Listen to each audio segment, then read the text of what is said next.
هنشوف شيكابالا واسلام طارق، شيكابالا واسلام طارق وعبد العزيز السيد بيظبط، وهنشوف اللعبه تاني.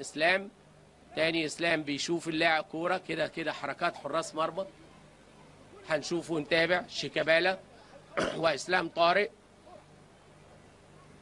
عبد العزيز السيد بيظبط، بيدي توجيهاته للحارس يقف على الخط، اللعيبه بره قوس ال 18 وبره خط ال 18، وعبد العزيز السيد بيدي الاذن وداخل شيكابالا وفين جول. حلوه شيكابالا يضع الزمالك في المقدمه في الدقيقه 35.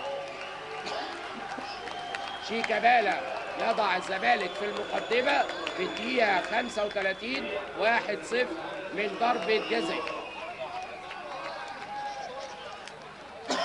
هدف، لكن حاططها حلوه شيكابالا، وخارج يسلم على زمايله، على الكابتن محمد صلاح.